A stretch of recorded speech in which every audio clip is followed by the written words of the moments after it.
It's 2025, and apparently in licensed, legal, regulated casinos where the games are supposed to be safe, people are currently either angling very hard on a regular basis or outright cheating. And today, I'm going to be discussing some things that have been happening in games in Las Vegas that a lot of you may be playing, and what casinos can do about it to try to fix these problems. Because let's get real, no one out there wants to play in games where cheating is possible or just okay, being swept under the rug, not being policed, except for cheaters. And if you're a cheater, I hope you lose. And if anything, I hope they put you in jail. Being a cheater is not how you win at poker in 2025, or ideally ever. I realized a long time ago, back in the day, people were cheating left and right, but in licensed, legal, regulated casinos where the games are supposed to be fair, there's no room for cheating whatsoever.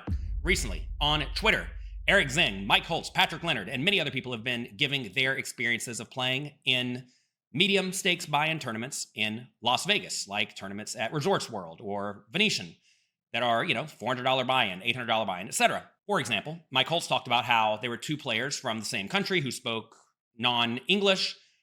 Essentially, whenever it would fold around to one of them and they would opt to fold, they would lift their cards a little high, and their neighbor, who they were friends with, could see their cards. At my table were two either Spanish or Colombian guys. One's in the 9 seat and one's in the 2 seat. Every time the 9 seat opens, it seems to me like the 2 seat is folding in a way where he's folding his cards and showing the 2 seat, towards the 9 seat rather, and he can see. It's a weird hand motion to do. So I decided to watch. So I noticed that he started folding normally whenever the 9 seat wouldn't open. You may say, is that big of a deal? Well, actually, yes, it is. Knowing that a specific card is dead is very relevant. For example, say they fold and they have the king of spades, and there are 3 to a flush on the board, and one of them's the ace. Well, now I know the opponent cannot have the king high flush or the king high flush draw, which makes their range far weaker. And that is very, very relevant. Also, if they're speaking in other languages, that's clearly not okay, because I, as an English-only speaker and in a casino where the only language allowed is English, well, they're straight breaking the rule. If someone breaks the rule, they should be penalized. You may say, what if they don't speak English? Hate to break it to you, if you play a game where the only allowed language is English, you got to know English. If you go somewhere where the only allowed language is Spanish, you got to speak Spanish. Otherwise, shut your mouth, because you're cheating if you break the rules. And if you break the rules, there should be penalties. If you accidentally break a rule, like say you don't know English and you go to a place where it's English only and you accidentally say something in Spanish, not a big deal. But if you're doing it consistently, especially during a hand, you're probably cheating, or you're really dense.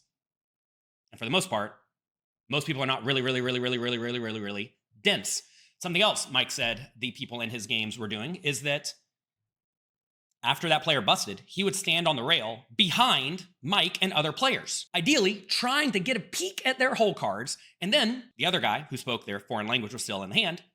As soon as they maybe saw something, he would start saying things in whatever language they were speaking, meaning maybe he saw Mike's card or somebody else's card at the table. If you've ever played live poker, you will find that some people don't protect their cards all that well. The guy in the 2 seat gets eliminated. I get moved to a different table. There's another guy who's part of their friend group. He's in the 1 seat. I'm in the 3 seat. Colin Robinson, good professional poker player. He's in the 2 seat. The guy who busted earlier in the 2 seat, the guy sharing the cards, walks into the Resorts World poker room behind this guy who's in the 1 seat, and he's talking in a different language while cards are being dealt. And I'm looking at the floor, I'm like, yo, get this cheating f***er out of here, like, get him away from us. He can't be here. He gets cards on the button, the guy behind him is staring at me, just like smiling, like, yeah, you can't do shit about it, they don't care. Cards get dealt to him, he looks at it, the guy behind him is looking too, and then the guy behind him immediately just stares at Colin Robinson and I in the blinds, and starts talking in a different language. And I start yelling to the floor, what is happening right now? The guy behind him runs out of the poker room. The floor says, what do you want me to do, chase him? I'm like, dude, you gotta tell this guy still sitting at the table that he can't cheat us. Well, what is happening right now? And somebody on the rail with the perfect angle, especially if they're really trying to get in there, they can see that. And that is not okay for someone on the rail to be telling their friend at the table what somebody else has. Obviously, that is straight up cheating. And if you're straight up cheating, you should be banned. You should not get a second chance in live poker in 2025. You should know that is not allowed. If you don't know that's not allowed, your brain is broken. Unacceptable. That is not okay. Mike said that the floor people and the dealer were telling Mike to stop being a crybaby. to just deal with it. When I first mentioned the guy cheating at the table, or the guy ran, the dealer who was there starts calling me names, starts saying I'm a crybaby, and then I'm just, oh man, you're combusting, is what he said. A dealer should never talk to a player like that. You should be fired on the spot, straight up. In a game, in a licensed, legal, regulated casino, it is up to the casino to provide a fair game where players are not being cheated. If a dealer at a table tells someone, a player, they are being a crybaby, and to get over it, the fact that these guys are speaking a foreign language and card sharing and perhaps trying to look at his hand or other players' hands, first off, don't give that casino your business, or at least make sure that guy gets fired before you give that casino your business. That is 100% out of line and unacceptable. Maybe I have a very short amount of tolerance for people who are blatantly being cheated, especially if the dealer may either be in on it or may be so untrained to the point that they realize they're not supposed to be calling players at the table crybabies. That is not okay. Also, Mike mentioned how some of the dealers were throwing cards really high. The dealers are exposing cards like crazy. There's a guy, glasses, sits down, like here, deals from here. He's dealing from here. Everyone can see his cards. I'm calling cards out. I'm saying, black face card, red queen. What's going on right now? The guy won't even talk to me. Fifth hand happens, I see cards. The dealer's like, dude, are you saying you see cards? If you see them, you should say something. Keep in mind, I've been like screaming for 5 minutes straight. I call the floor, I'm like, bro, this guy, I can see all the cards he's dealing. Instead of the floor telling him to stop, the floor sits behind me. Now he's saying he can't see it, but I'm calling the cards. So I see under the gun gets dealt a black 3. I say black 3. And he's like, you didn't see anything. Who has the black 3? Who has the black 3? I turn around the floor, I'm like, dude, this is crazy, man. Please help me. He's like, I don't see anything, man. Under the gun slowly flips over a black 3. And Mike said since he got LASIK, he can actually see some of these cards better than other people. And you know what? I, Jonathan Little, have LASIK. I had my eyes operated on so I could see. I don't want to wear glasses. And I can see the cards pretty well too. And anytime I see a dealer throwing the cards a little bit high, I tell them, you know, 99% of the dealers fix it immediately. They're like, oh, I was getting a little loose, a little sloppy, and they fix it. One solution is to have all the dealers be trained to deal like they deal in Europe, where they take the card, they put it on the table, they slide it to each player. So the cards are never flipping in the air. Because if the cards are flipping in the air, you may be able to get a glimpse. Mike said that the floor person said that he couldn't see it, therefore it wasn't being shown, even though Mike was sitting there calling out cards left and right. That means the floor person is wrong and doesn't see the lack of procedure or the poor dealing that is actually happening. And if you are a floor person, and there's a player at the table who can call the cards as they are coming out, and they're correct, recognize you are wrong in this instance. The floor person is wrong in this instance, and they have to correct the problem. Simple as that. They must correct the problem. And if the dealer cannot deal in a manner that gets the cards to the players without the players being able to know the cards, that is not okay. Now, some players, you'll see, may sit really back in their chair like this, because then if the cards flip up just a little bit, they may be able to see them, like doing like that number.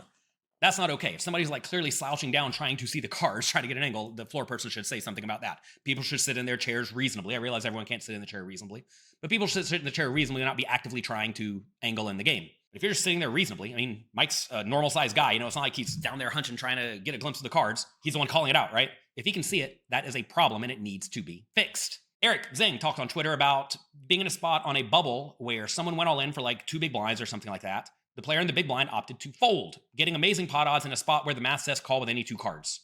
Apparently these players were friends, and or maybe they were, maybe they weren't, doesn't really make a difference. And the question becomes, should that player be forced to call based on the math? And this is a tricky one, because there are spots in no-limit hold'em tournaments where the big stack wants to keep the bubble going.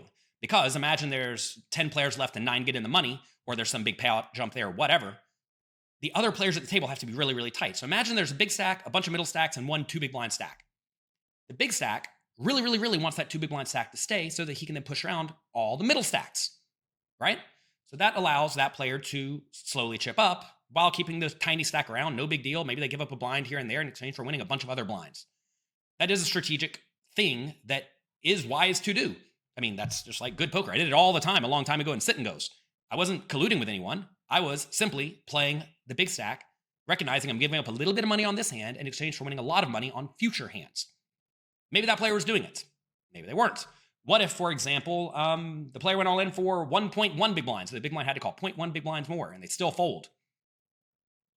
There's spots where that actually could be the right play.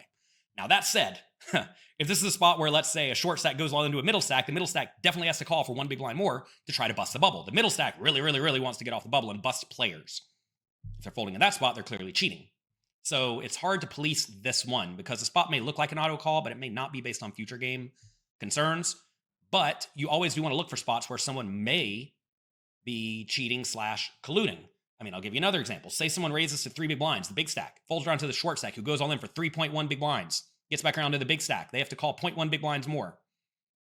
And they fold. And then they give the short stack a full double up, minus 0.1 big blinds without even having to run the board out. I mean, that's like chip dumping and definitively illegal, right? So what happens in these instances? Well, there needs to be some penalty, perhaps a very, very harsh penalty if the players are actually colluding / cheating. Again, though, the problem is it's hard to catch. And the thing is if you're playing in casinos where maybe the dealers and the floor people are not the best in the world, they may not even be aware of what people can do to be cheating, right? That's the tough thing about cheating. It's often you don't even know how you're going to be cheated. I, as a good, strong professional gambler, know most of the angles, most of the cheats, but there's probably things I, Jonathan Little, am unaware of. And I know a lot. So if I, Jonathan Little, am not even aware of some of the things people can do to be cheating, think about everybody else who's not so aware of these things, right? That is a big, big problem. And this is why the floor people have to, study together, go to conferences, learn from each other, be up to date on the most current cutting edge cheating practices so that when they happen, they're aware of them and they can pounce and make sure the cheaters are caught and punished. Something else that's been happening is there have been more and more streamed final tables or feature tables in casinos as more and more casinos have opened up live streaming tables. In the Poker Go studio, where I regularly play high stakes tournaments, where I feel the games are not cheated at all, I feel like everything is about as secure as it could possibly be. I feel perfectly great there. The dealers are great there. The floor people are great there. Everyone knows the procedures perfectly. It's awesome. There, if you make it to a final table or a feature table, they take your phone. And you're certainly not allowed to have any device on the table or anywhere near the table, which is what has been happening in some of these smaller buy-in games at other casinos. And that's clearly a problem. The floor person should be taking people's phones, because if people are somehow getting access to the hole cards, like they were doing in the past in other live stream games, that is a big, big, big, big, big, big, big problem and is not okay. You may say, what if the other person has a second phone? Or what if they have a beeper or a buzzer in their pocket or hidden elsewhere in their body? Well, you can't be checking all their cavities. But at the same time, you should be aware of it. Imagine you take all the phones. Everybody gives you a phone. And then somebody's on the phone or playing with something in their pocket. Floor person should check this out. Clearly, right? Essentially, long story short, the casinos need to get their acts together and recognize that the dealers need to be trained adequately. The floor people need to be trained adequately. And they need to be aggressive when it comes to accusations of cheating or angling hard or whatever you want to call it. Because poker is an awesome game. It's an amazing game, but not when someone is actively cheating you. When you're being cheated, the game sucks. It's awful. And as soon as it becomes clear that a specific casino is light on cheaters or okay with cheaters, cheaters are going to flock there because they know there's almost no penalty for getting caught. Maybe it's encouraged. That's not cool. And if people go to play poker, imagine someone comes to Vegas for the weekend and they want to hop into a $300 buy-in poker tournament, then they get cheated at the end or colluded at the end and they literally never win, because even the bad players are supposed to win sometimes, right? If they get cheated and they never win and the cheaters are walking away with all the money, that is going to quickly sour a lot of people's taste in the game. And that is not okay. So I would highly recommend floor people and dealers study what the best run tournaments do to ensure those tournaments are ran extremely well. Poker Go Studio is a great example. I'm sure there are other casinos out there that do perfectly wonderfully. You need, as a gaming company, to ensure the game is fair and not cheated. And look, reputation spreads quickly, as some of the players were saying in the tweets. No wonder some of these casinos are missing their guarantees over and over and over again. It's because nobody wants to play where they are getting cheated or are somewhat live to getting cheated. And if you do think you're getting cheated, and you're actually pretty sure about it, like I know Mike and Eric very certainly were sure they were getting cheated, throw a fit. At least have them look at it. Maybe call the gaming board for all I know. Make sure everything is listed out very clearly. Make sure the details are very clear. Don't be belligerent and mean, but be clear and stern. And if you're not someone who cries wolf, let's say, you're not someone who actually complains all that often, when you finally do make a complaint, hopefully people do take it seriously, right? Make sure you stay stern, strong, and present your case logically. And if the game does get held up or something happens, recognize like that's okay. Obviously, dealers should not be berating you for calling out cheating. Floor people should take your accusation very seriously.